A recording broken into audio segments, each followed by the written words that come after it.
Hello student, कैसे हो आप लोग? ठीक है, मैं भी बढ़िया हूँ।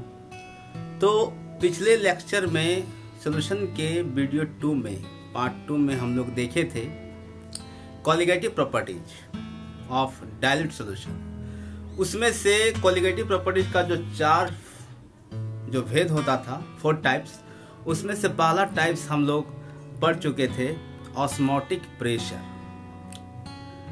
ऑस्मोटिक प्रेशर पढ़ने के लिए हम लोग क्या क्या पढ़े थे?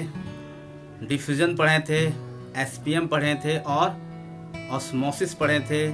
उसके बाद ऑस्मोटिक प्रेशर पढ़े और फिर हम लोग रिवर्स ऑस्मोसिस भी पढ़ चुके थे। और आप लोग को दिया गया था क्या? एक होमवर्क दिया गया था और वो होमवर्क क्या था? Difference between diffusion and osmosis. Diffusion और ऑस्मोसिस में क्या अंतर है?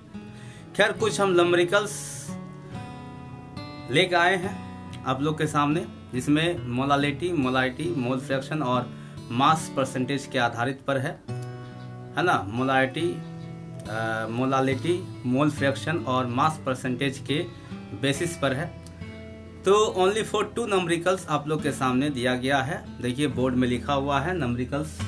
ये देखिए, बुक में आप न्यूमेरिकल्स बनाइए, जो नहीं बनेगा वो तो हम बताएंगे ही, लेकिन जो डिफिकल्ट न्यूमेरिकल्स है वो हम देते ही जाएंगे। आसान वाला न्यूमेरिकल्स आप लोग खुद बना सकते हैं। बुक लीजिए, बुक से बनाइए। बुक में सॉल्यूशन भी दिया हुआ है, आप उसको सॉल्यूशन जैसे सॉल्व किया हुआ बुक में आप देख करके भी आप समझ सकते हैं, बना सकते हैं। लेकिन जो डिफिकल्ट न्यूमेरिकल्स है, जो शायद आप लोग से नहीं बनेगा, वही न्यूमेरिकल्स हम लेके आएंगे, ठीक है, और आप लोग को दिया जाएगा। तो देखिए यहाँ पर 2 न्यूमेरिकल्स दिया गया है। मोलारिटी, मोलालिटी और मोल फ्रैक्शन और मास परसेंटेज के बेसिस पर दिया गया है। पहला जो क्वेश्चन है, calculate the resulting molarity of the solution obtained by mixing 5 gram of NaOH in 200 ml of M/4 NaOH solution. इस क्वेश्चन में क्या है, आपको निकालना है मोलारिटी। पहले से एक मोलारिटी का सॉल्यूशन दिया हुआ है कॉन्सेंट्रेशन वाला M/4, जैसे पेंटीमोलर, डेसीमोलर। डेसीमोलर में क्या था? M/10। तो यहाँ M/4 टाइप्स का सॉल्यूशन है। इसी सॉल्यूशन का 200 ml लिया जा रहा है और उस 200 ml में NaOH का अमाउंट फिर बढ़ाया जा रहा है, मिक्सिंग किया जा रहा है 5 ग्राम। अब 200 ml सॉल्यूशन में जो 5 ग्राम NaOH मिलाया गया, मिक्सिंग किया गया, तो जो आपका सॉल्यूशन प्राप्त हुआ, ऑब्टेन्ड हुआ, उस सॉल्यूशन का निकालना है मोलारिटी, उसका रिजल्ट निकालना है। तो आप लोग कोशिश कीजिएगा बनाने का। आंसर साथ में दिया हुआ है, नहीं बनेगा तो फिर हम बताएंगे ही, ठीक है। कोशिश कीजिए, पहले कोशिश कीजिए बनाने के लिए, है ना। मोलारिटी याद करना है पहला क्वेश्चन में। सेकंड क्वेश्चन बोल रहा है the density of A 3M। M मतलब कैपिटल M मतलब मोलारिटी, यानी 3 मोल्स है। 1 लीटर सॉल्यूशन में 3 मोल्स है। क्या है? सॉल्यूट दिया है सोडियम थायोसल्फेट। देखिए, the density of A 3M sodium thiosulphate, formula दिया हुआ है Na2H2O3 Na2H2O3 सॉल्यूशन इज 1.25 ग्राम पर ml। Calculate the following, the percentage by mass of sodium thiosulphate, यानी मास परसेंटेज याद करना है। मोल फ्रैक्शन, दूसरा number mole fraction of sodium thiosulphate, और तीसरा है मोलालिटीज ऑफ Na+ यानी आयंस, Na+ एंड H2O3 यानी थायोसल्फेट ये है, इसका नाम है। H2O3 2 आयंस का निकालना है मोलालिटीज। तो देखिए, ये सब कुछ डिफिकल्ट न्यूमेरिकल्स है जो हो सके आप लोग से नहीं बने। तो ये आप लोग का होमवर्क है, ठीक है। आप लोग बनाइए घर में, और आंसर नहीं मिलेगा तो कमेंट्स में आप लोग जरूर कीजिएगा कि नहीं बन रहा, आंसर नहीं मिल रहा है, तो हम जो वीडियो लाएंगे नेक्स्ट वीडियो इसका सॉल्व भी कर देंगे। लेकिन आप लोग पहले बनाइए, नहीं बनेगा उसके बाद फिर हम बताएंगे, ठीक है। तो फिर से सॉल्यूशन पार्ट 3 में आप लोग को स्वागत है। O2 साइंस क्लासेस में आप लोग का स्वागत है।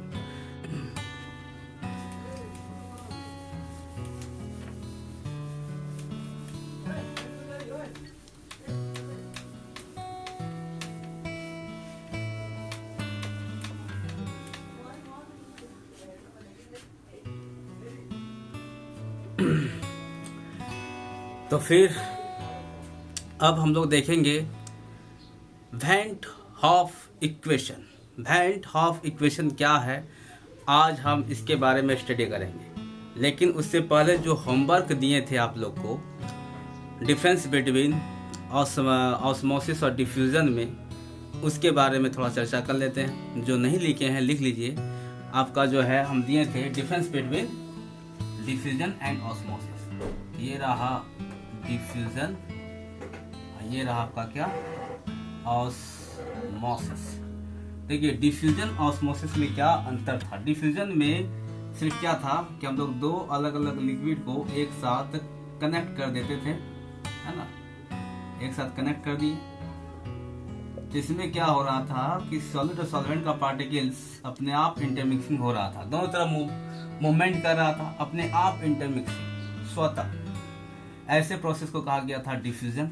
और ऑस्मोसिस में क्या था, ऑस्मोसिस में ये था कि अलग अलग कंटेनर में अलग अलग लिक्विड तो लिए थे, एक लिए थे डाइल्यूट, एक लिए थे कोंक, और सॉल्वेंट सोल्यूशन लिए थे। डाइल्यूट को आप बोल सकते हैं, सॉल्वेंट भी बोल सकते हैं, कोंक सोल्यूशन को सोल्यूशन भी बोल सकते हैं। और इसमें हम लोग क्या किए थे, एसपीएम फिट कर दिए थे। एसपीएम का क्या प्रॉपर्टीज है, और एसपीएम उसी को बोलेंगे हम लोग, उस मेम्ब्रेन को बोलेंगे जिससे हो करके ओनली फॉर सॉल्वेंट पार्टिकल्स पास कर सकता था। तो यहाँ पर देखते थे कि डाइल्यूट सॉल्यूशन में सॉल्वेंट का अमाउंट अधिक होने की वजह से, मान लीजिए कोंक है, ये आपका है कॉन्सेंट्रेटेड सॉल्यूशन, ये आपका क्या था डाइल्यूट सॉल्यूशन। तो इससे कंपेयर में इसका सॉल्वेंट का अमाउंट ज्यादा, इसीलिए सॉल्वेंट का पार्टिकल्स डाइल्यूट सॉल्यूशन से कॉन्सेंट्रेटेड सॉल्यूशन की ओर मूवमेंट करता था एसपीएम से हो करके। Such type of process is known as osmosis. ठीक है। और इससे हम लोग इसमें प्रेशर अप्लाइड किए थे सॉल्यूशन में, ताकि सॉल्वेंट का पार्टिकल्स आपका क्या हो जाए, स्टॉप हो जाए। ऐसे प्रेशर को कहा गया था क्या, ऑस्मोटिक प्रेशर, जो हम लोग बाहर से लगाए थे एक्सटर्नल प्रेशर। अगर ऑस्मोटिक प्रेशर का वैल्यू ज्यादा कर देंगे तो सॉल्वेंट का पार्टिकल्स अब मूवमेंट होगा कोंक सॉल्यूशन से डाइल्यूट सॉल्यूशन की ओर। ऐसे प्रेशर को कहते थे रिवर्स्ड ऑस्मोसिस। तो यहाँ पर देखिए, यहाँ पर पार्टिकल्स का मूवमेंट ओनली फॉर सॉल्वेंट का होगा, इसलिए कि यहाँ पर एसपीएम लगाया गया है। यहाँ पर कोई एसपीएम फिट नहीं है, सिर्फ कनेक्ट किया गया है, दो अलग अलग लिक्विड को जोड़ा गया है, जिसमें सॉलिड और सॉल्वेंट दोनों का पार्टिकल्स मूवमेंट कर सकता है। किसमें, डिफ्यूजन में। इसमें ओनली फॉर सॉल्वेंट का पार्टिकल्स ही मूव कर सकता है। इसको रिवर्स किया जा सकता है, इसको ऑस्मोसिस को अगर प्रेशर लगा देंगे ज्यादा सोल्यूशन पर, ये रिवर्स हो जाएगा, उल्टा हो जाएगा। इसका एक टॉपिक भी पढ़ चुके हैं, रिवर्स ऑस्मोसिस। ठीक है, इसमें रिवर्स नहीं कर सकते, ये कोई एसपीएम लगा हुआ नहीं है। आपका पार्टिकल जो है, आप कहीं प्रेशर लगाइएगा तो आपका पार्टिकल दोनों तरफ ही मूव करेगा। ठीक है, मतलब इसे रिवर्स किया जा सकता है, इसे रिवर्स नहीं किया जा सकता है, क्योंकि इसका एक थ्योरी भी है रिवर्स ऑस्मोसिस।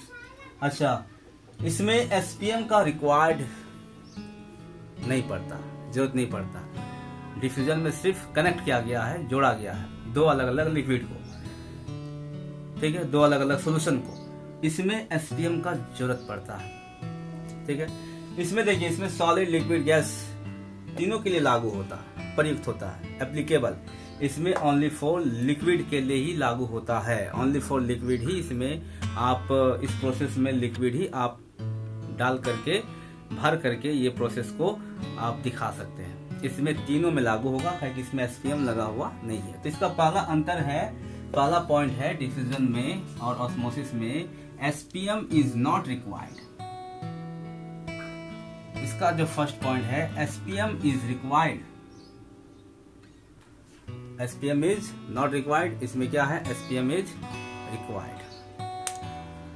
इसका दूसरा पॉइंट क्या है, इसमें सॉलिड और सॉल्वेंट का पार्टिकल्स मूव करता है। इसमें सॉलिड और सॉल्वेंट का पार्टिकल मूव करता है, लेकिन movement of solid and solvent particle take place. इसमें movement of only solvent particle take place. Second point हो गया। तीसरा है, it is applicable in solid liquid gas, या सॉलिड, लिक्विड, गैस तीनों में प्रयुक्त होता है। It is applicable in solid, it is applicable in solid, liquid, gas. इसमें क्या होगा? It is applicable liquid only. तीसरा पॉइंट हो गया, it can not be reversed, it can be reversed. इसमें हम लोग रिवर्स नहीं कर सकते, इसमें रिवर्स कर सकते हैं। It can not be reversed, it can be reversed.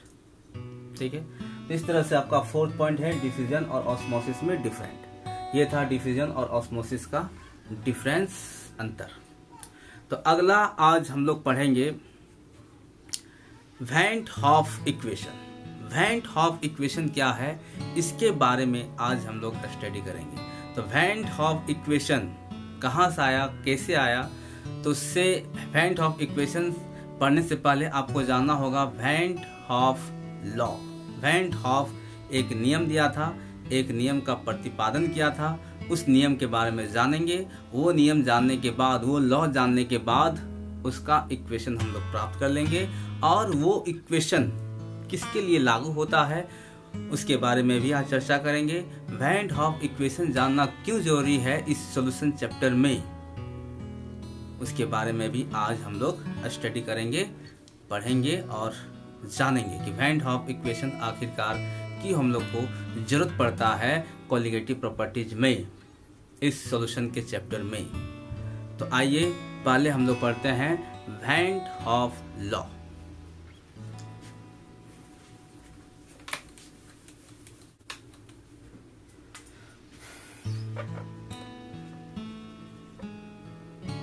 Van Hoff law, देखिए वैन हॉफ लॉ क्या है? वैन हॉफ नाम से मालूम चल रहा है ये साइंटिस्ट का नाम है। साइंटिस्ट केमिस्ट्री फिजिक्स में एक से एक साइंटिस्ट आएगा, है ना। साइंटिस्ट का नाम सब आप लोग को याद रखना होगा।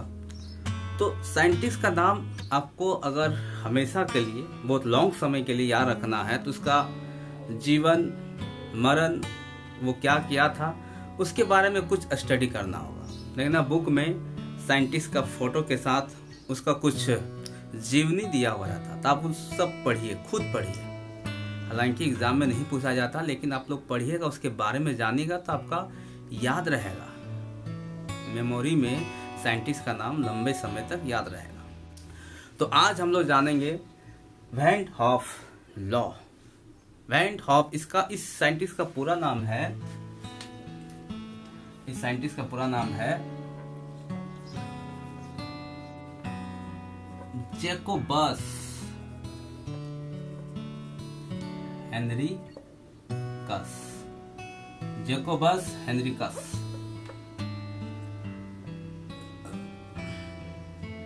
वैन हॉफ, इसका पूरा नाम है जैकोबस हेनरिकस वैन हॉफ।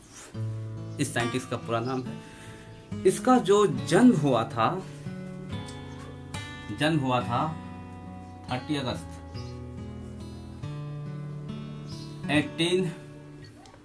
1852 में इसका जन्म हुआ था, और मरण हुआ था 1 मार्च को मरा था, 1 मार्च 1911 में, 1911 जन्म हुआ था। इस डेट में वो मर गया था। 29-30 साल तक ही ये जिया होगा। और ये याद कीजिए, 1911 से कुछ याद आ रहा है रदरफोर्ड का एक्सपेरिमेंट। रदरफोर्ड का न्यूक्लियर जो एक्सपेरिमेंट किया था, अल्फा पार्टिकल्स को जो बम्बार्डेड किया था, है ना, अल्फा पार्टिकल्स ले करके, वो 1911 में किया था। हमको लग रहा कि 1911 में जब रदरफोर्ड का एक बड़ा सा एक्सपेरिमेंट आ रहा था, उसी को वो सुन करके हो सके इसका हार्ट अटैक हो गया होगा, ये मर गया होगा। ऐसा नहीं, ऐसा कोई बात नहीं है। खैर, ये 30 साल तक ही जिया था और 1911 में ये मर गया था। लेकिन वैन हॉफ इक्वेशन जो दिया था, वो दिया था 1887। ये जो केमिस्ट्री में जो वैन हॉफ इक्वेशन जो प्रोवाइड दिया था वो 1887 में दिया था। देखिए फिर से बताते हैं, वैन हॉफ लॉ का जन्म जो हुआ था वो 30 अगस्त 1892 में हुआ था, 30 अगस्त 1852 में हुआ था और 1 मार्च 1911 में उसका मृत्यु हो चुका था, मर गया था। और जो van Hoff law van Hoff equation दिया था वो दिया था 1887 में केमिस्ट्री में, और इसका पूरा नाम है जैकोबस हेनरिकस वैन हॉफ। अब सबसे बड़ी बात यह है कि रसायन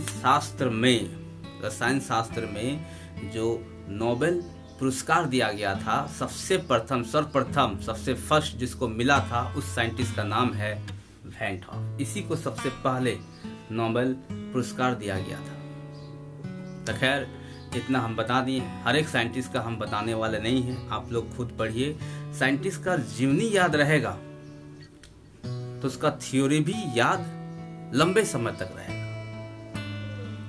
अगर किसी साइंटिस्ट का आप जीवनी पढ़ते हैं, वो क्या किया था, कब जन्म कब मृत्यु हुआ था, जब भी साइंटिस्ट का चर्चा होगा या कहीं पढ़ने को मिलेगा तो इसका जीवनी याद रहेगा, तो हो सके इसका थ्योरी भी याद आ जाए। जैसे दादा परदादा का बात होता है तो कुछ वो ऐसा कांड किया करके गया है कि वो कांड याद रहता है हम लोग को कि हाँ मेरा दादाजी ऐसा कांड करके गया है, उसके बारे में तुम लोग दादाजी के बारे में हम लोग समझाते, किसी भी बच्चे को समझाते हैं। इस तरह से आप लोग किसी भी साइंटिस्ट का थोड़ा बहुत जीवनी याद रखने से, थोड़ा सा भी जीवनी याद रखने से हो सके उसका थ्योरी समय पर याद आ जाए, लंबे समय तक उसका थ्योरी, एक्सपेरिमेंट, रिएक्शन याद रहे।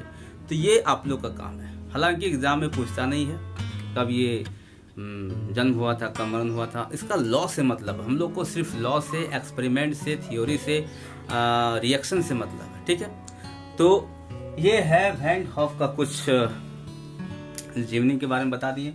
अब देखिए वैन हॉफ लॉ क्या है, इसके बारे में हम लोग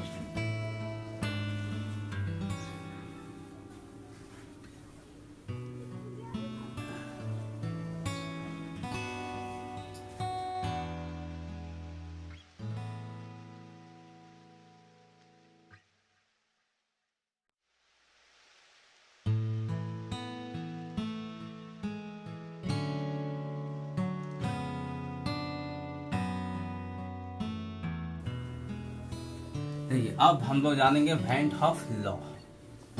ये वैन हॉफ लॉ क्या है?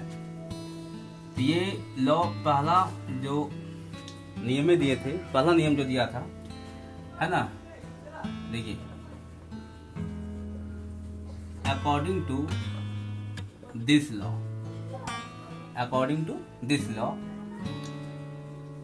The osmotic pressure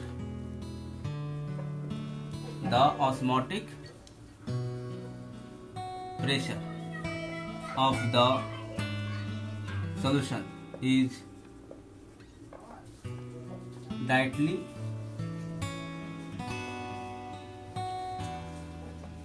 proportional to molar concentration,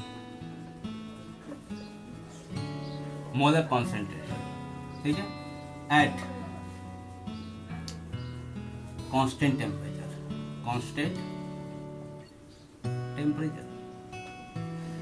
तो पहला जो नियम है अकॉर्डिंग टू दिस लॉ, इस नियम के अनुसार जो पहला पॉइंट है वो ऑस्मोटिक प्रेशर जो होता है किसी भी सॉल्यूशन का, वो डायरेक्टली प्रोपोर्शनल टू होता है मोलर कॉन्सेंट्रेशन, उस सॉल्यूशन का मोलर कॉन्सेंट्रेशन। टेम्परेचर कांस्टेंट होना चाहिए, मोलर कॉन्सेंट्रेशन ऑफ सॉल्यूशन, ठीक है, मोलर कॉन्सेंट्रेशन ऑफ सॉल्यूशन। देखिए ऑस्मोटिक प्रेशर क्या है, हम लोग पिछले लेक्चर में पढ़ चुके हैं कि ऑस्मोटिक प्रेशर एक बाहरी दबाव है जो सॉल्यूशन के सरफेस पर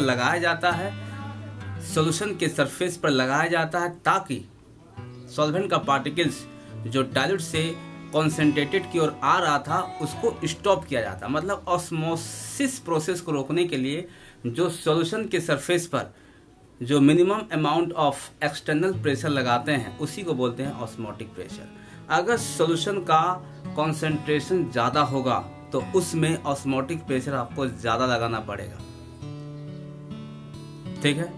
कॉन्सेंट्रेशन ज़्यादा होगा मतलब सॉल्वेंट का अमाउंट कम होने वाला है।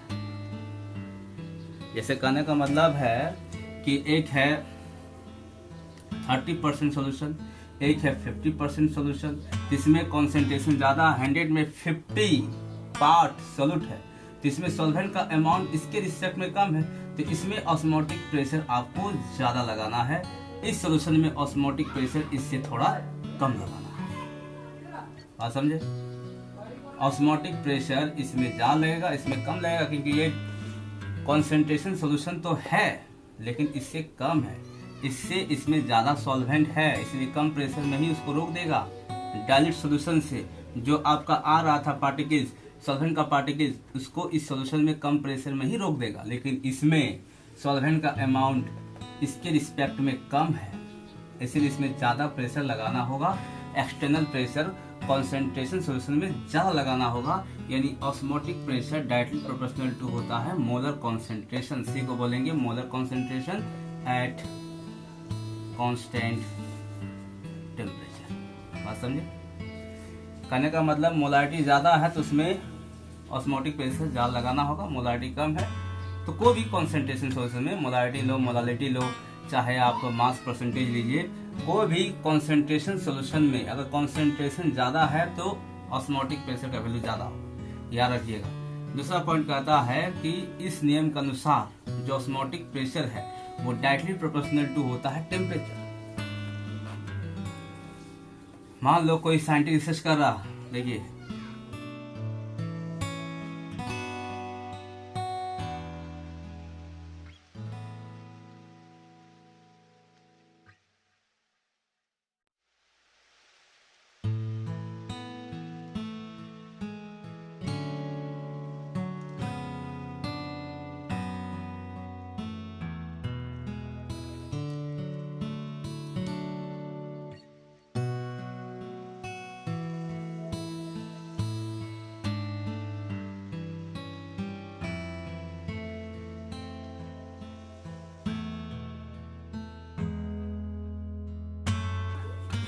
डायरेक्ट सोल्यूशन बोलिए, सॉल्वेंट बोलिए, ये कौन सोल्यूशन है, कौन सोल्यूशन, ठीक है।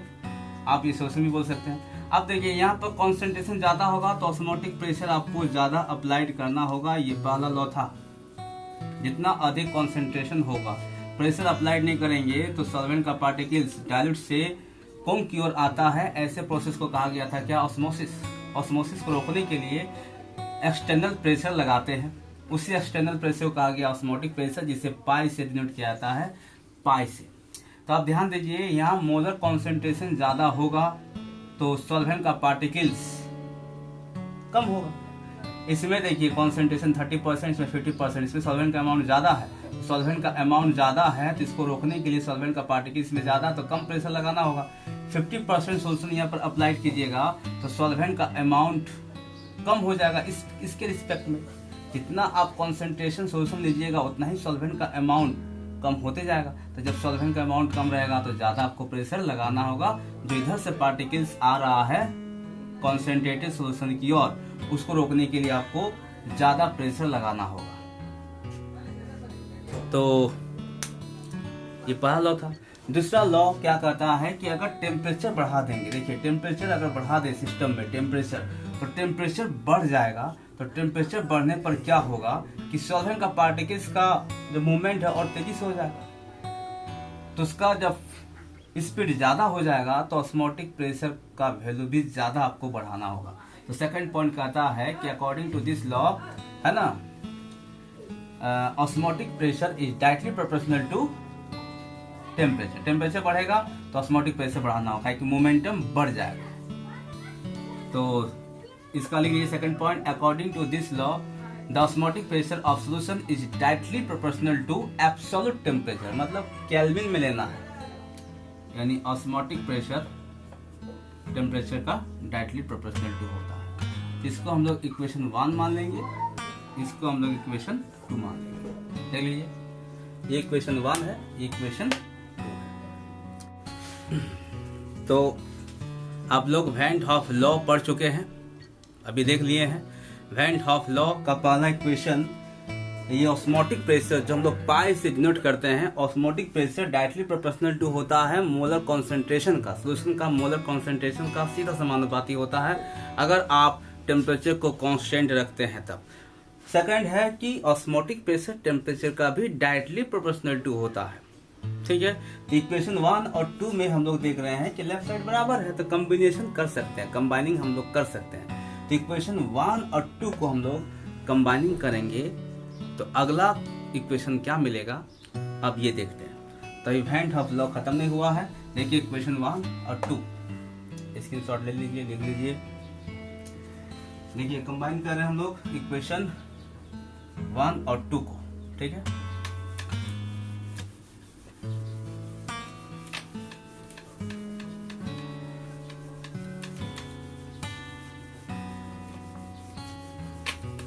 लिख लीजिए। कंबाइनिंग इक्वेशन 1 एंड 2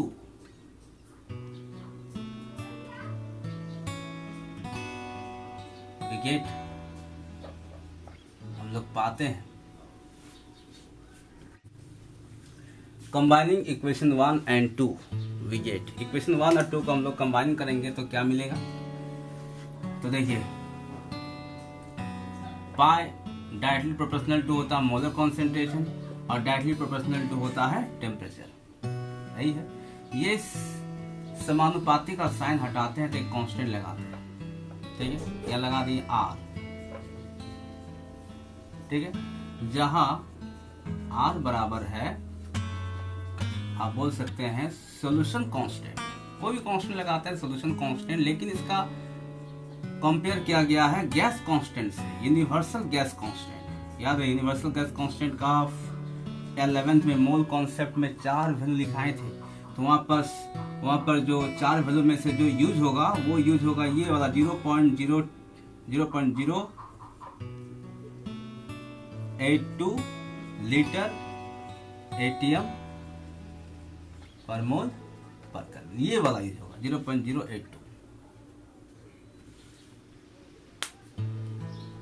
क्योंकि यहाँ सोल्यूशन लीटर का बात होगा, सोल्यूशन पढ़ रहे हैं तो वॉल्यूम का चर्चा होगा, जब वॉल्यूम का चर्चा होगा तो लीटर ml का चर्चा होगा। तो इसमें और भी वैल्यू है जिसमें लीटर का चर्चा नहीं हुआ, इसी वैल्यू में लीटर का चर्चा हुआ। मतलब आपको R का वैल्यू यही लेने वाले हैं। इस सोल्यूशन के नंबरिकल्स में ऑस्मोटिक प्रेशर से जब भी नंबरिकल्स आएगा तो R का वैल्यू जो दिया हुआ रहेगा क्वेश्चन में आप वही लीजिए, नहीं दिया हुआ रहेगा तो आपको ये लेना होगा 0.082 लीटर ATM पर मोल पर केल्विन। ये है यूनिवर्सल गैस कांस्टेंट, जो सोल्यूशन कांस्टेंट भी आप बोल सकते हैं। ठीक है, सोल्यूशन कांस्टेंट या फिर गैस कांस्टेंट। चलिए आगे बढ़ाते हैं हम लोग। हमको ऐसे भी लिख सकते हैं कि पाई इक्वल टू CRT। देखिए ये इक्वेशन आया थर्ड। ठीक है, अच्छा C इक्वल टू होता है, हम लोग जानते हैं मोलर कॉन्सेंट्रेशन, क्योंकि molar concentration C equal to होता है number of moles per unit volume. तो यह C का वैल्यू हम लोग पुट कर देंगे N/V।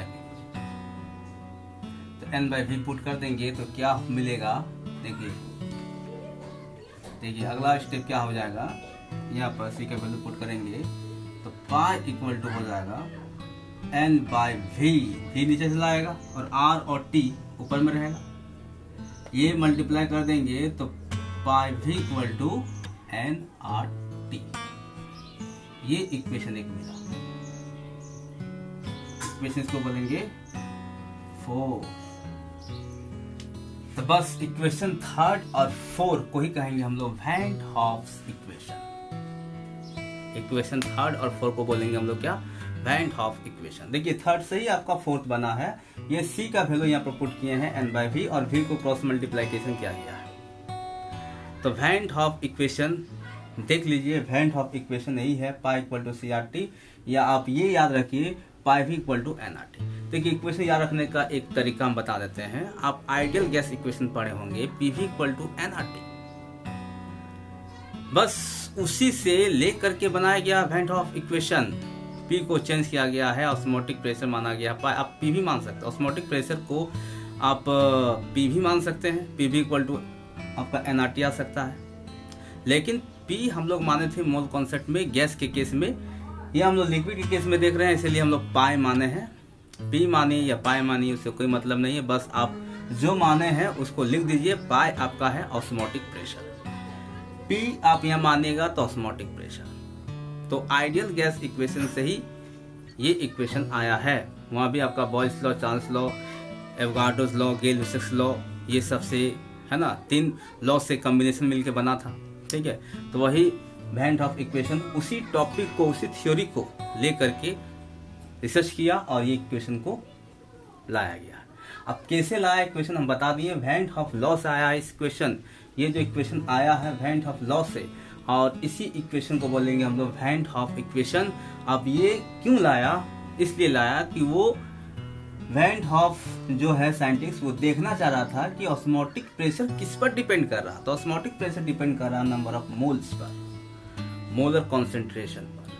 यहाँ देखिए नंबर ऑफ मोल्स, एन आपका है number of moles of solute, solute की मोलों की संख्या। अगर सॉल्यूट की मोलों की संख्या ज्यादा होगा तो ऑस्मोटिक प्रेशर ज्यादा होगा, सॉल्यूट की मोलों की संख्या कम होगा तो ऑस्मोटिक प्रेशर कम होगा। तो वैसा सोल्यूशन का वह प्रॉपर्टी जो सॉल्यूट की मोलों की संख्या पर डिपेंड्स करे, सॉल्वेंट की मोलों की संख्या पर डिपेंड्स करे, वैसा सोल्यूशन जो सोल्यूशन का किसी भी सोल्यूशन का वह गुणधर्म जो सॉल्यूट की मोलों की संख्या पर डिपेंड करे, साथ ही साथ सॉल्वेंट की मोलों की संख्या पर डिपेंड्स करे।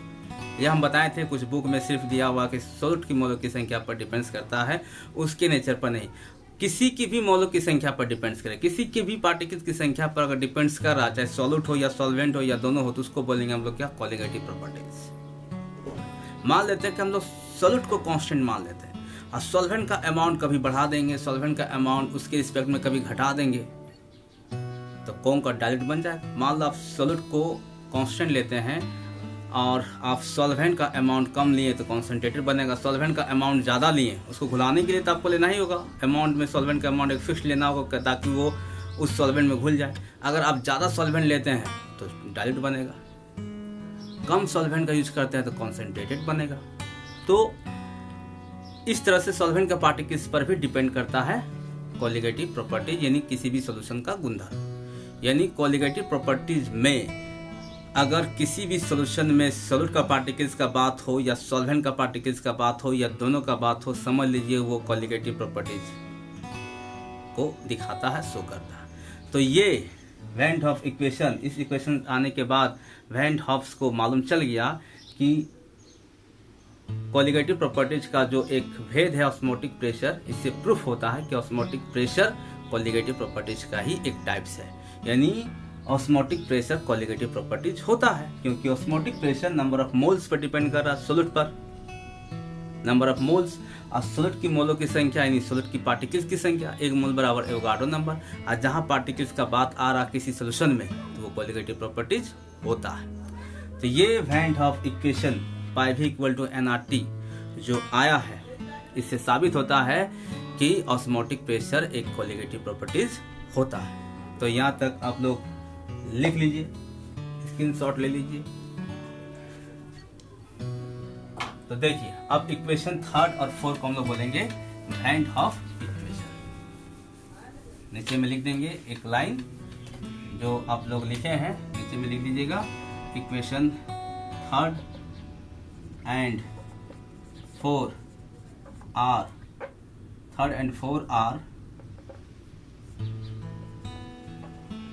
known as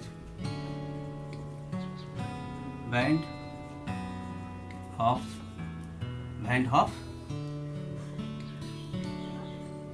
equation. बात समझ गए। तो अगला टॉपिक हम लोग का है van Hoff equation.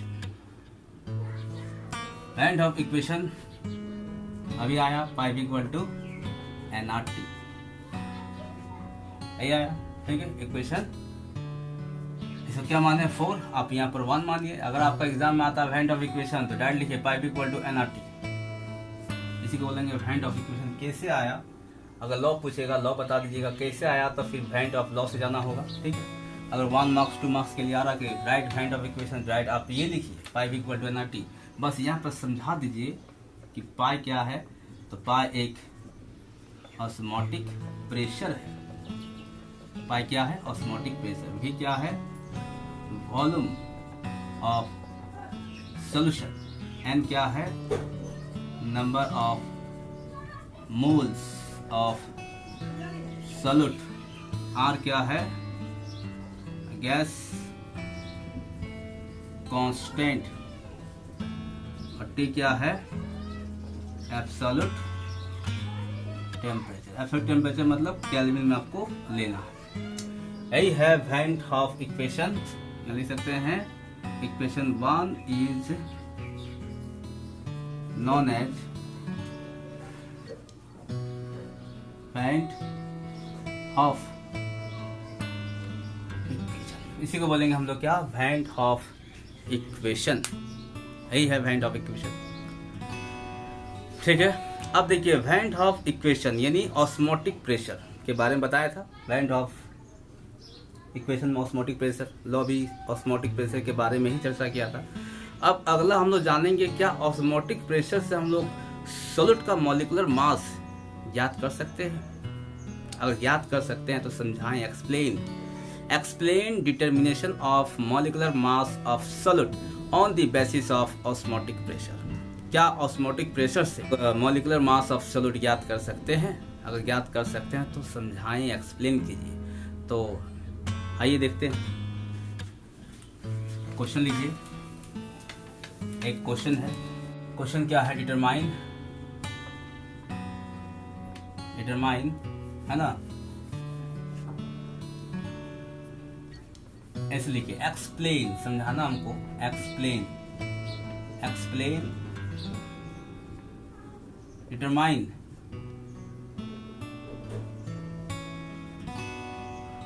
molecular mass. Explain, determine molecular mass of solute on the basis of osmotic pressure.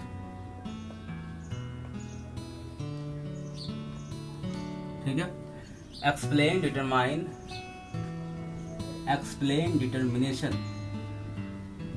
होगा, वहाँ पर चेंज कर लीजिए, इंटेंसिटी हो जाएगा डिटरमिनेशन लिखेंगे तो एक वर्ड यहाँ लिखना होगा ऑफ। ठीक है। Explain determination of molecular mass of solute on the basis of osmotic pressure. Osmotic pressure से हम लोग जो है मॉलिक्यूलर मास ऑफ सॉल्यूट याद कीजिए। Molecular mass of solute Ma हम लोग रिप्रेजेंट किए थे। सॉल्यूट को माने थे A, सॉल्वेंट को माने थे B। इसका मॉलिक्यूलर मास को Ma, इसका मॉलिक्यूलर मास को Ma। तो Ma याद करना है, मॉलिक्यूलर मास ऑफ सॉल्यूट याद करना है ऑस्मोटिक प्रेशर के आधार पर।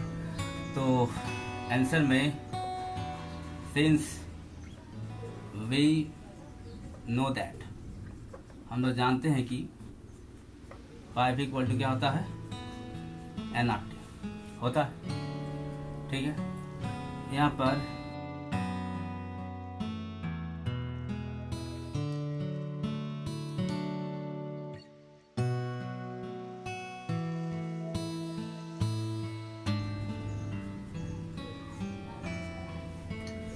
तो पाई इक्वल टू nRT होता है। पाई इक्वल टू क्या होता है? nRT बाई V होता है। जहां हम लोग जानते हैं n बराबर क्या होता है? Number of moles. और n अभी पढ़े number of moles of solute, तो weight of solute by molecular weight of solute ये होता है। यहाँ पुट कर देंगे पाई इक्वल टू हो जाएगा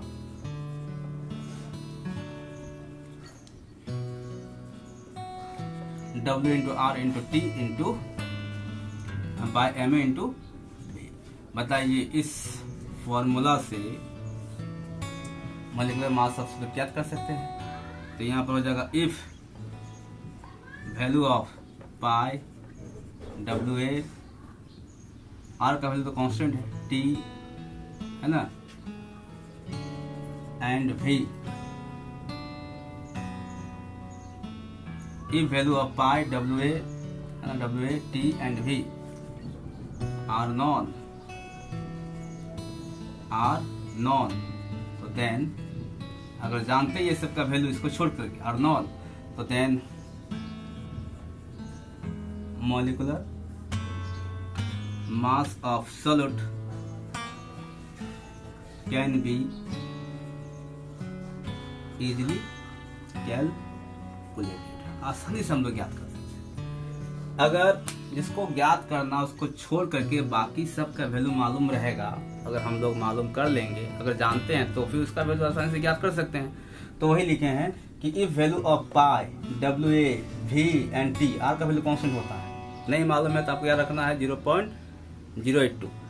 अगर ये सब का वैल्यू जानते हैं आर नॉन, तो then molecular mass of solute can be easily calculated. तो हम लोग ऑस्मोटिक प्रेशर से मॉलिक्यूलर मास ऑफ सॉल्यूट आसानी से ज्ञात कर सकते हैं। अभी हम लोग क्या सीखें, वैन हॉफ लॉ और वैन हॉफ इक्वेशन, और हम लोग ऑस्मोटिक प्रेशर से मॉलिक्यूलर मास ऑफ सॉल्यूट कैसे डिटरमाइन करेंगे उसके बारे में हम लोग आज स्टडी किए, अभी स्टडी किए। ठीक है, अब अगला जो टॉपिक है हम लोग के सामने जो आने वाला है वो है आइसोटोनिक सॉल्यूशन, हाइपरटोनिक सॉल्यूशन और हाइपोटोनिक सॉल्यूशन। ये सब क्या है, अब हम लोग इसके बारे में चर्चा करेंगे। तो देखिए,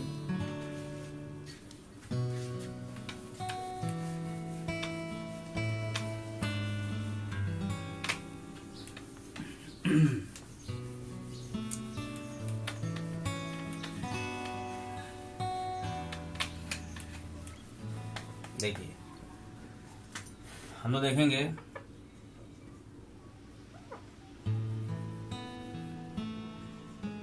आइसोटोनिक सॉल्यूशन, उसके बाद देखेंगे हाइपरटोनिक सॉल्यूशन, उसके बाद देखेंगे हाइपोटोनिक सॉल्यूशन। ठीक है, तो हम लोग तीन चीज अभी देखेंगे फिर, आइसोटोनिक, हाइपरटोनिक और हाइपोटोनिक सॉल्यूशन। देखिए आइसोमेरिज्म है ना, आइसोटॉप्स, जहां आइसो लगता है समझ लीजिए समान होने वाला है, कोई चीज समान होगा कोई डिफरेंट होगा, यानी आइसो का मतलब होता सम, कोई एक गुण सेम होगा। ठीक है, चाहे आइसोटॉप्स में पढ़िए, आइसो बार में पढ़िए, आइसो मैरिज में पढ़िए, आइसो जहां लग गया मतलब कोई एक चीज समान होने वाला है। ठीक है, तो यहाँ पर आइसोटोनिक सॉल्यूशन पढ़ेंगे, यानी ये सॉल्यूशन क्या है, आइसोटोनिक सॉल्यूशन क्या है, बोल रहा है कि अगर दो सॉल्यूशन के पास अगर ऑस्मोटिक प्रेशर सेम है, अगर दो सॉल्यूशन आपके पास है, दो सॉल्यूशन का सैंपल आपके पास है और उसमें अगर हम लोग ऑस्मोटिक प्रेशर ज्ञात करेंगे, अगर सेम आ गया तो such type of solution is known as isotonic solution. देखिए ऑस्मोटिक प्रेशर कैसे ज्ञात करेंगे, वैन हॉफ इक्वेशन से, जो फाइनल इक्वेशन लाए लास्ट में, pi equal to WA into R into T by MA into V, उससे हम लोग ऑस्मोटिक प्रेशर किसी भी सॉल्यूशन का ज्ञात कर सकते हैं। अगर दो सॉल्यूशन के पास ऑस्मोटिक प्रेशर का वैल्यू सेम आ जाएगा तो वही दोनों सॉल्यूशन को बोलेंगे हम लोग क्या, आइसोटोनिक सॉल्यूशन। ठीक है, तो आइसोटोनिक सॉल्यूशन का डिफिनेशन लिखिए, two solution having same value of osmotic pressure are known as isotonic solution. I repeat, two solution having same value of osmotic pressure are known as isotonic solution।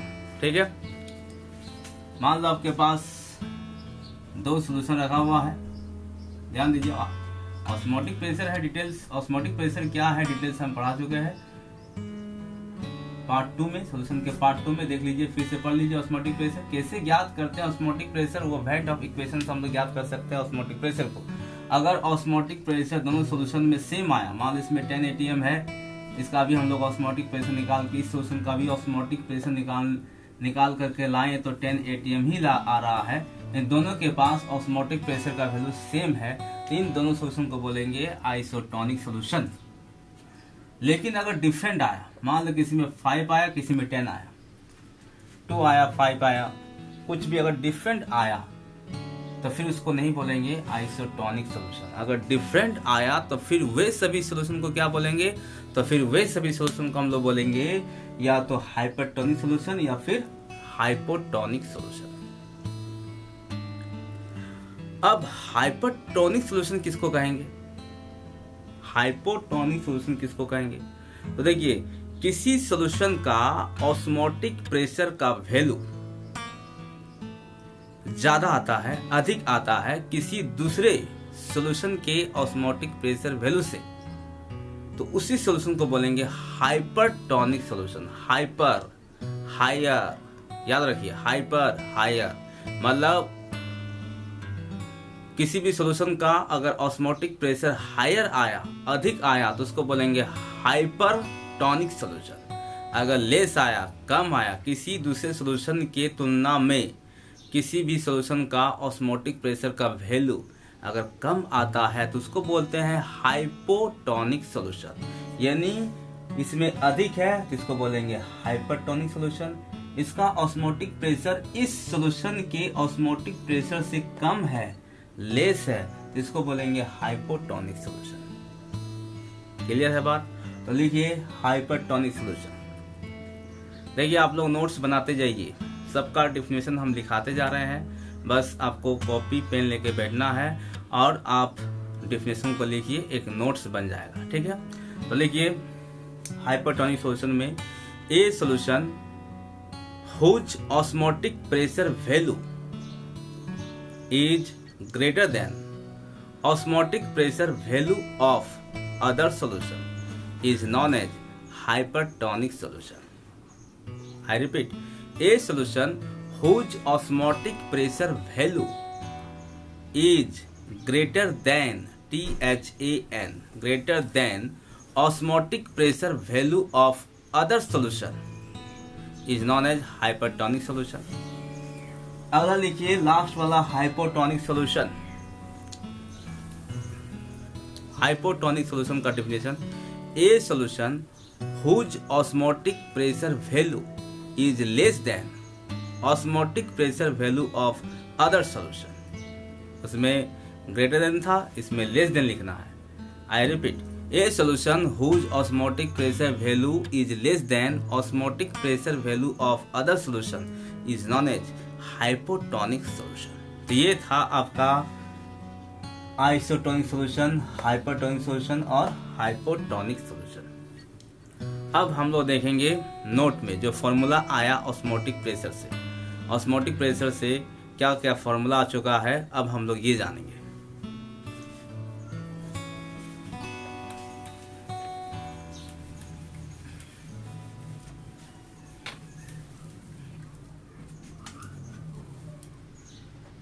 Note में important formula देखिए, पहला formula आया, first formula जो आया P भी, अच्छा P की जगह हम लोग पाई माने हैं ऑस्मोटिक प्रेशर को, है ना, पाई भी equal to n R T. ठीक है, दूसरा फॉर्मूला आया पाई इक्वल टू डी को लेके नीचे, और इसको हम लोग एन को कन्वर्ट किए थे, एन को हम लोग चेंज किए थे, फॉर्मूला नंबर ऑफ मोल्स को हम लोग फॉर्मूला में चेंज किए थे, weight by molecular weight, number of moles equal to the weight by molecular weight होता है W बाय एम ए। अच्छा, भी नीचे आ जाएगा, ऊपर में आपका R है और आपका P है। ये है second formula.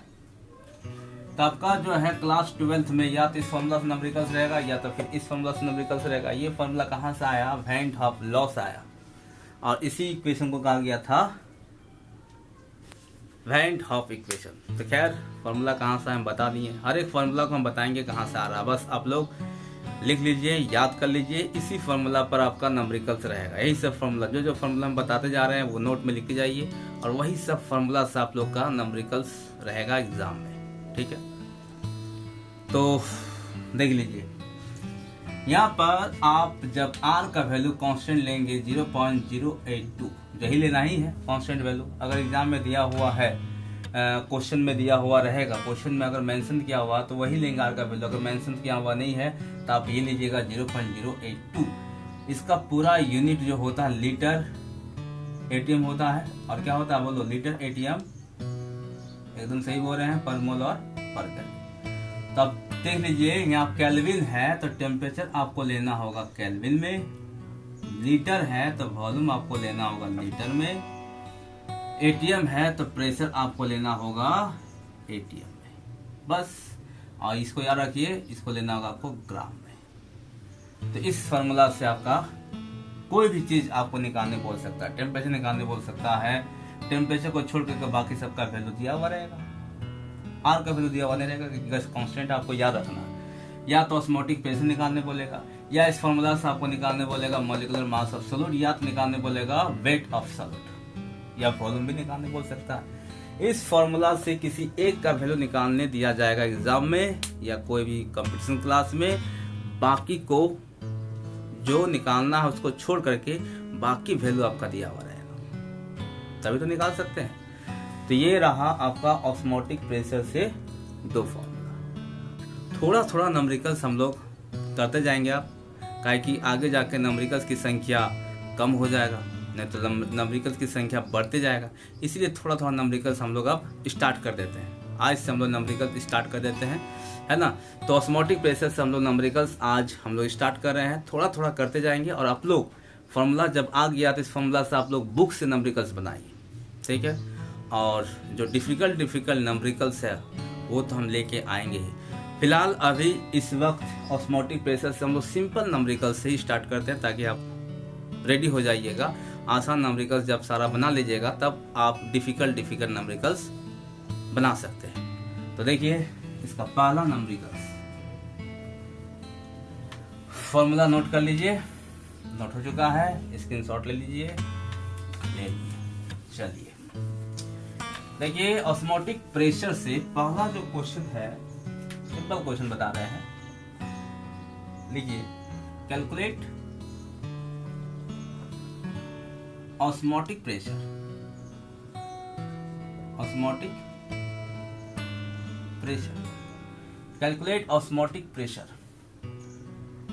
Of deci molar solution at 27 degree Celsius. अच्छा, deci molar solution of glucose, solute का नाम दे दिए हैं glucose at 27 degree Celsius.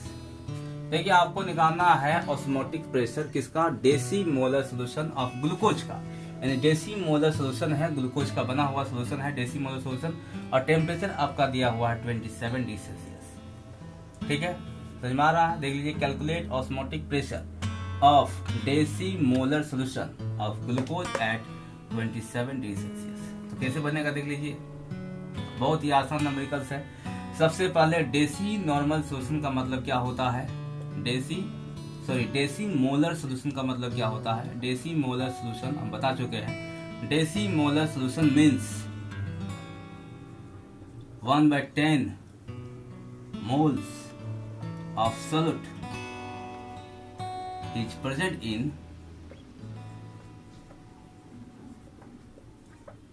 1000 ml या बोल सकते हैं 1 लीटर सोल्यूशन। इस तरह से नंबर ऑफ मोल्स निकल के आ गया सामने, नंबर ऑफ मोल्स दे दिया 1/10, वॉल्यूम दे दिया है 1 लीटर, लीटर में लेना है। टेम्परेचर आपका दिया है 27 डिग्री सेल्सियस, केल्विन में लेना है, यानी 273 जोड़ देंगे प्लस कितना जाएगा 300 केल्विन। हम लोग को निकालना ऑस्मोटिक प्रेशर, सोल्यूट का मॉलिक्यूलर मास बताइए, H2SO4 का ग्लूकोज है ना, तो ग्लूकोज का होता है फॉर्मूला C6H12O6 180 आता है। आप सोल्यूशन के पार्ट 1 में जाइए, मॉलिक्यूलर मास सब्सटेंस कंपाउंड का निकालने बता दिए हैं। तो इस तरह से ये फॉर्मूला जो लागू होगा, ये लागू होगा PV = nRT। हम लोग को n का वैल्यू दिया हुआ है, तो ये आप लिख भी सकते नहीं भी लिख सकते, इसलिए फॉर्मूला में ये आने वाला नहीं है, ताकि WA कहीं भी वेट दिया हुआ नहीं है। जहां वेट दिया हुआ रहेगा WA या WA निकालने बोलेगा, वेट ऑफ सॉल्यूट तब मॉलिक्यूलर वेट का यूज होगा। इसको हटा देते हैं। चलिए हम लोग को निकालना है ऑस्मोटिक प्रेशर। तो पाई इक्वल टू हो जाएगा nRT बाई V। n है 1/10। r का वैल्यू कोई नहीं दिया हुआ तो आपका ये कांस्टेंट होता है 0.082 लीटर एटीएम पर मोल पर केल्विन। तो 0.082, T का वैल्यू 300 और V आपका है 1 लीटर। इस तरह से आपका जो भी आएगा कैलकुलेशन में एटीएम में आंसर आएगा। पाई का वैल्यू आपका पाई का यूनिट हो जाएगा एटीएम में। ठीक है, इस तरह से आप लोग कैलकुलेशन कर लीजिएगा, निकल जाएगा। बहुत ही आसान नंबरिकल्स है। Osmotic pressure, elevation of boiling point, relative lowering of vapour pressure, depression of freezing point, यानी क्वालिटेटिव प्रॉपर्टीज का जो 4 भेद है उससे नंबरिकल्स बहुत ही आसान रहता है। मतलब नंबरिकल्स जो है वो एग्जाम में हार्ड कभी नहीं देता है, खास करके 12th एग्जाम में। ठीक है, इसीलिए फॉर्मूला याद रखिए, फॉर्मूला पर ही आपका डायरेक्ट क्वेश्चन दिया हुआ रहेगा। तो खैर ऐसा नहीं कि आसान वाला ही करके जाएंगे, डिफिकल्ट वाला भी आप लोग कीजिए। ठीक है, हो सके क्वेश्चन आपका कोई साल केमिस्ट्री में घुमा दे, डिफिकल्ट वाला पूछ दे। ठीक है, 5 नंबर का सिर्फ नंबरिकल्स ही दे दिया, तो 5 नंबर का नंबरिकल्स देगा तो आसान थोड़ा देगा, उसमें कुछ डिफिकल्ट देगा, हो सके डिफिकल्ट देगा, इसलिए डिफिकल्ट भी बताएंगे और आसान भी बताएंगे। तो ये रहा ऑस्मोटिक प्रेशर से पहला न्यूमेरिकल्स। ले लीजिए स्क्रीनशॉट। अब देखिए second numericals.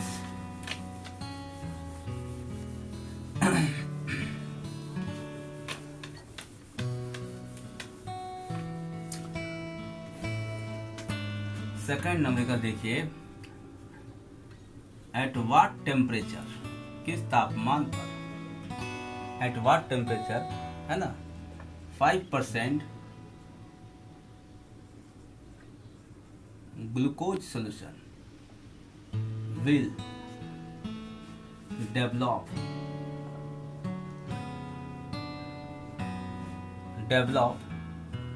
an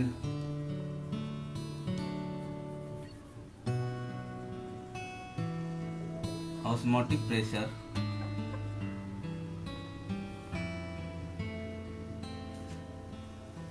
seven ATM. क्या बोले, 7 एट व्हाट टेम्परेचर, किस तापमान पर 5% glucose solution will develop an osmotic pressure 7 ATM. किस तापमान पर है ना 5% ग्लूकोज सोल्यूशन जो है वो उसका ऑस्मोटिक प्रेशर बढ़ करके 7 एटीएम हो जाएगा। भाई टेम्परेचर बढ़ाएंगे तो ऑस्मोटिक प्रेशर का वैल्यू बढ़ेगा। यही तो वेंट लॉ जो बोला था, वेंट हॉफ लॉ। एक तो बताया था कि osmotic pressure directly proportional to होता है मोलर कॉन्सेंट्रेशन का, दूसरा बताया था कि osmotic pressure directly proportional to होता है टेम्परेचर का, यानी टेम्परेचर बढ़ाएंगे तो ऑस्मोटिक प्रेशर भी बढ़ेगा। तो ही बोल रहा कि किस टेम्परेचर पर है ना ऑस्मोटिक प्रेशर बढ़ करके 7 एटीएम हो जाएगा, यानी ऑस्मोटिक प्रेशर जब बढ़ेगा तो टेम्परेचर भी तो बढ़ेगा। टेम्परेचर बढ़ा रहा तभी तो ऑस्मोटिक प्रेशर बढ़ रहा है, तो वही टेम्परेचर ज्ञात करना है। टेम्परेचर क्या होगा जो ऑस्मोटिक प्रेशर 7 हो जाएगा। आपका ये 5% ग्लूकोज सोल्यूशन दिया है, तो सबसे पहले 5% है ना ग्लूकोज सोल्यूशन मीन्स, इसका मतलब क्या समझेंगे, तो 5% glucose solution means 5 gram glucose है ना इज ग्लूकोज सोल्यूट है, solute is present in 100 ml solution। देखिए ग्राम और ml लिए हम लोग W/V लिए, यहाँ मेंशन किया हुआ नहीं है weight by weight, weight by volume या वॉल्यूम बाय वॉल्यूम। जब मेंशन किया हुआ नहीं रहेगा तो आपको खुद से सोचना होगा कि क्या लेना है। यानी हम लोग को ऑस्मोटिक प्रेशर से रिलेटिव क्वेश्चन है। जब ऑस्मोटिक प्रेशर में हम बताएं W 1 ग्राम में लेना है और V वॉल्यूम में बात होगा, क्योंकि यहाँ वॉल्यूम में बात हो रहा तो वॉल्यूम में बात हो रहा तो लीटर ही आएगा, या तो फिर क्या आएगा ml आएगा, और फाइनली हम लोग को लीटर में लेना है। तो इसीलिए हम लोग ग्राम और वॉल्यूम में ml का ही बात लिए, यानी वेट बाय वॉल्यूम का ही हम लोग चर्चा किए। अपने से आपको सोचना है ना, दिमाग लगाना है कि हम लोग को वेट बाय वेट के रूप में लेना है कि वेट बाय वॉल्यूम के रूप में या फिर वॉल्यूम बाय वॉल्यूम। तो ऑस्मोटिक प्रेशर के फॉर्मूला में है ना। ऑस्मोटिक प्रेशर के फॉर्मूला में वेट का बात होता है और वॉल्यूम का बात हो रहा है, इसीलिए हम लोग वेट बाय वॉल्यूम लिए। ठीक है, तो यहाँ पर हम लोग को देखिए चर्चा क्या हो जाएगा। हम लोग को मालूम चल गया WA वेट बाय सॉल्यूट दे दिया 5 ग्राम। बताइए मॉलिक्यूलर वेट क्या है, ग्लूकोज है, तो ग्लूकोज का मॉलिक्यूलर वेट 180 आता है, आप लोग को मालूम होगा। वॉल्यूम दिया है 100 ml, 1000 से मल्टीप्लाई कर देंगे 0.1 लीटर आएगा। टेम्परेचर हम लोग को निकालना है, R का वैल्यू 0.082। फॉर्मूला कौन लागू होगा, तो फॉर्मूला ये लागू होगा, osmotic pressure equal to WA into R into T by MA into V। T निकालना है बात टेम्परेचर, T निकल जाएगा तो ये क्रॉस मल्टीप्लिकेशन चल जाएगा, यानी pi into MA into V by WA into R। बताइए पाई का वैल्यू, अच्छा पाई का वैल्यू दिया हुआ है, सबसे पहले तो पाई का वैल्यू ही दिया हुआ है, लास्ट में दिया हुआ है ना, पाई इक्वल टू 780। ठीक है, तो 7 पुट कर देंगे, MA 180, वॉल्यूम 0.1 लीटर, WA, तो WA आपका है 5 ग्राम 0.082, मतलब हाँ कीजिएगा केल्विन में आंसर रखना है आपको। ये रहा ऑस्मोटिक प्रेशर से सेकंड क्वेश्चन, स्क्रीनशॉट ले लीजिए। ठीक, अगला क्वेश्चन देखिए, question number 3।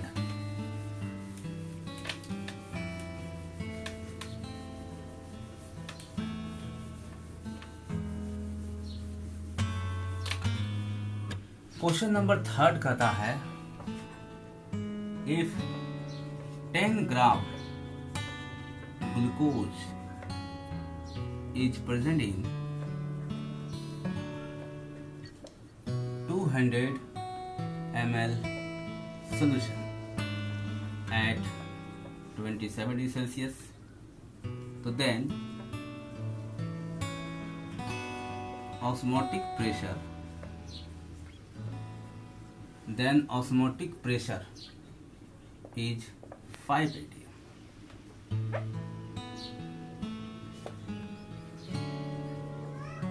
Calculate molecular mass of solid। देखिए क्वेश्चन क्या कहता है, 10 ग्राम ग्लूकोज मौजूद है 200 ml सोल्यूशन में। एक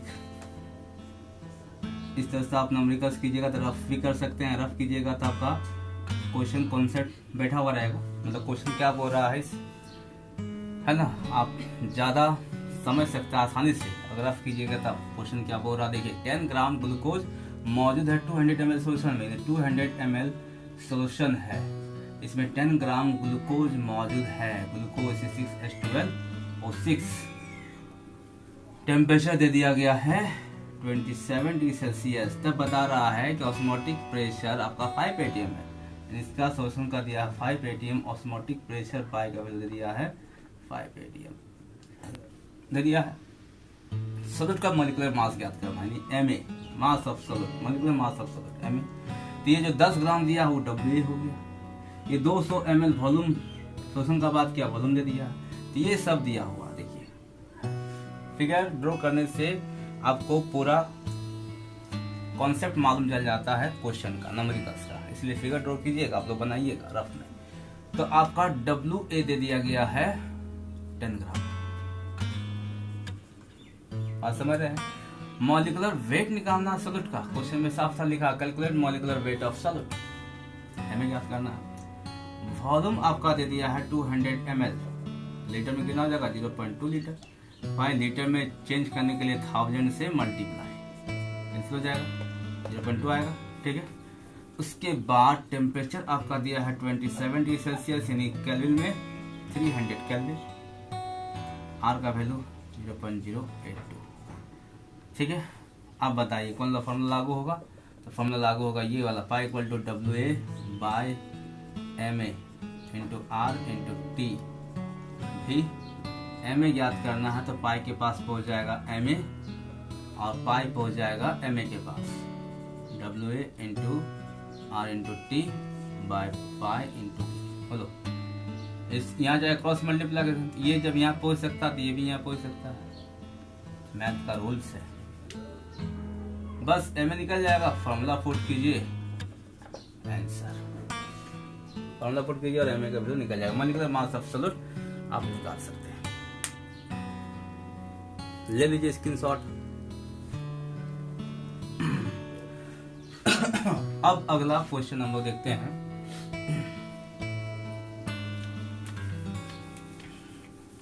बहुत ही आसान क्वेश्चन रहता है एग्जाम में, है ना, एग्जाम में बहुत ही आसान क्वेश्चन रहेगा। बस कुछ डिफिकल्ट क्वेश्चन देगा, मतलब उसको घुमा देगा, क्वेश्चन को घुमा देगा, आपको यही सब फॉर्मूला से बनने वाला रहेगा, बस आपको समझना है। तो वो डिफिकल्ट न्यूमेरिकल्स हम करा देंगे, और जो फर्स्ट पार्ट अभी जो बताएं सोल्यूशन पार्ट थर्ड में जो 2 क्वेश्चन दिए हैं आप लोग को बनाने के लिए स्टार्टिंग में, वो डिफिकल्ट क्वेश्चन ही है, उसी टाइप का डिफिकल्ट क्वेश्चन रहता है, ठीक है। कभी कभी दे देता है, लेकिन अधिकतर चांसेस रहता है एकदम आसान क्वेश्चन 12th बोर्ड में, 8 न्यूमेरिकल्स देता नहीं है। तो एक लास्ट क्वेश्चन हम देने जा रहे हैं, यानी बताने वाले हैं, लिखिए, if 5% sucrose solution, 5% sucrose solution is isotonic with 0.887% urea solution, ठीक है। Calculate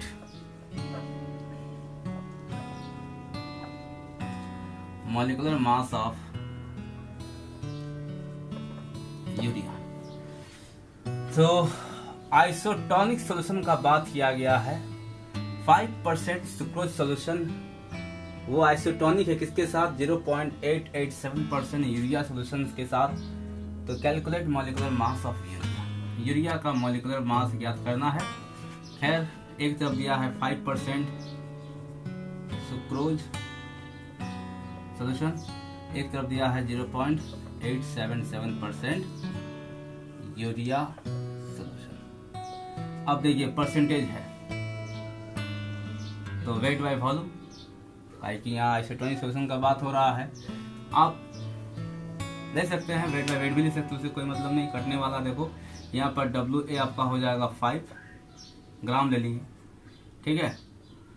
molecular weight of sucrose, चीनी का फॉर्मूला होता है C12H22O11 C12H22O11, मॉलिक्यूलर मास निकालेगा 342 आएगा, निकाल चुके हैं। अच्छा यहाँ वॉल्यूम आप ले लीजिए 100 ml या ग्राम लीजिए, यहाँ तो आपका फॉर्मूला पुट होगा नहीं, फॉर्मूला पुट होगा ml ही लीजिए, ठीक है। ऑस्मोटिक प्रेशर, आइसोटोनिक सॉल्यूशन किसका बात हो रहा है, जिसका ऑस्मोटिक प्रेशर का वैल्यू दोनों सॉल्यूशन का क्या हो, समान हो, तो ऑस्मोटिक प्रेशर का बात आ रहा है तो वॉल्यूम आप ml में ही रखिए, यानी इसको हम लोग लिख सकते हैं 0.1 लीटर, ml से लीटर में चेंज कर दीजिए। और क्या चाहिए बोलिए, बस यही तक, इसको कीजिए ना, इसको भी यहाँ पर इस तरह कर देंगे W 0.877 ग्राम, इसी का मॉलिक्यूलर वेट ऑफ एरिया निकाल सकते हैं। ऐसे हम लोग इसका मॉलिक्यूलर वेट ऑफ एरिया 60 आएगा, लेकिन क्वेश्चन में जब निकालने बोल दिया है मॉलिक्यूलर वेट ऑफ यूरिया, तो फिर हम लोग फॉर्मूला से ही निकालेंगे, तो वो एक्यूरेट नहीं आएगा, या तो कुछ अधिक आएगा जिसका नॉर्मल मॉलिक्यूलर वेट होता है। देखो नॉर्मल मॉलिक्यूलर वेट और एबनॉर्मल मॉलिक्यूलर वेट, वो भी इसी चैप्टर में, सॉल्यूशन के चैप्टर में पढ़ना है। तो यूरिया का फॉर्मूला होता है NH2CONH2, इसका मॉलिक्यूलर वेट निकालिएगा 60 आएगा, ये हो गया नॉर्मल मॉलिक्यूलर वेट।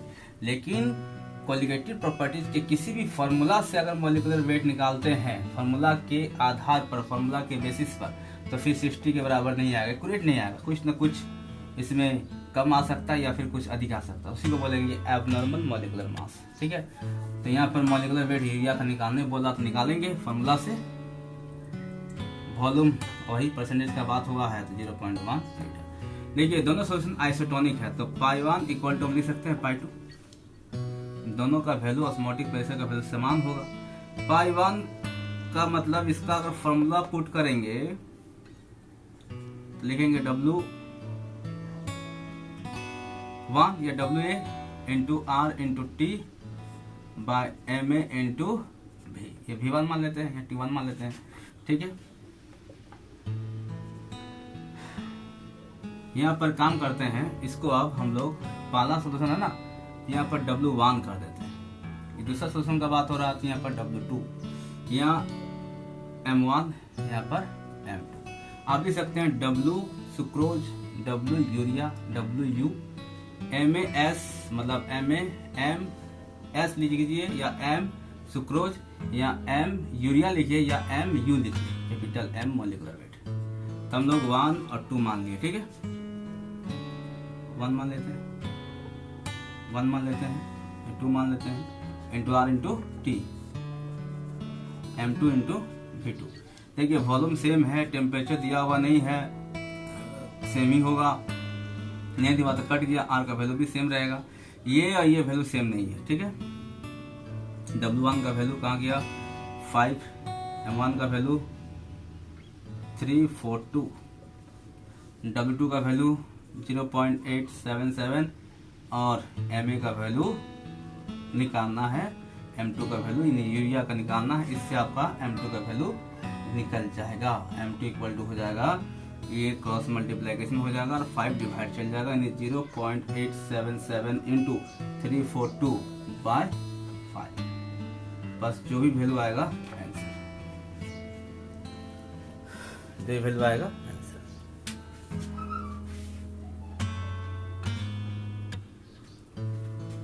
ठीक है, यहाँ पर जो भी वैल्यू आएगा आंसर हो जाएगा, ठीक है।